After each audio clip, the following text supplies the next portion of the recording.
TG Plus News edizione di Treviso, buonasera.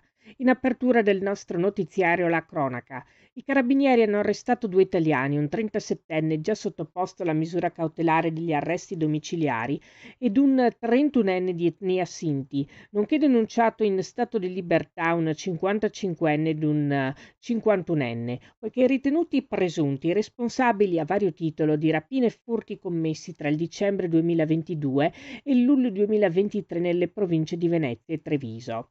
L'indagine ha permesso di individuare un gruppo criminale specializzato nella commissione seriale di rapine aggravate ai danni di titolari e gestori di esercizi commerciali e furti su auto, ai danni di privati cittadini, posti in essere con modalità cruente nei confronti delle vittime che tentavano di reagire.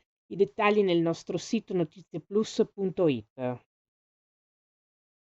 Intorno alle 18 i sistemi di vigilanza della Polizia di Stato di Treviso hanno segnalato il transito di un'Audi A4 in località Sant'Angelo, abbinata a soggetti dediti alla commissione di reati. La volante, intervenuta in zona, ha intercettato il veicolo che si dirigeva verso Silea.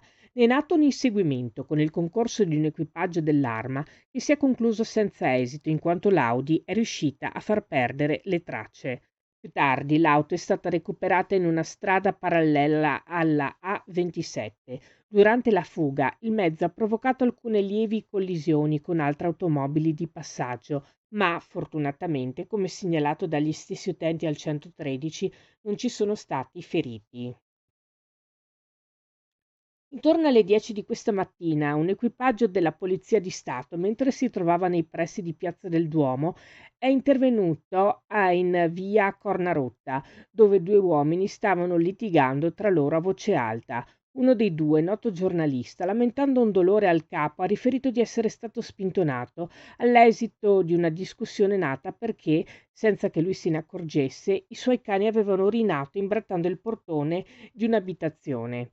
Gli operanti ascoltavano anche la versione dell'uomo che aveva dato lo spintone, che si scusava per quanto accaduto e ammetteva di aver avuto una reazione eccessiva in quanto non era la prima volta che trovava dell'urina davanti alla porta della sua abitazione. Il giornalista decideva di recarsi autonomamente presso il pronto soccorso per farsi refertare e riferiva che nei prossimi giorni si sarebbe recato per sporgere querela presso gli uffici di polizia.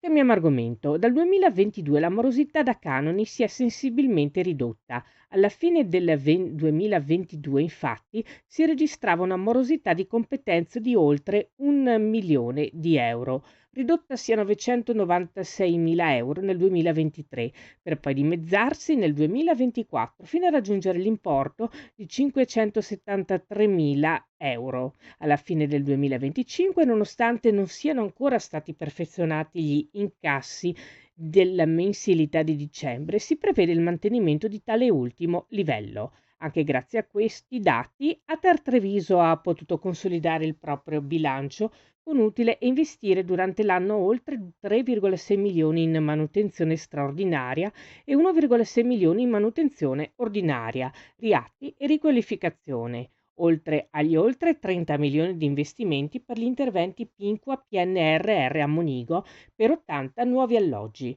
Si chiude qui il nostro notiziario. Grazie per averci seguiti. Arrivederci.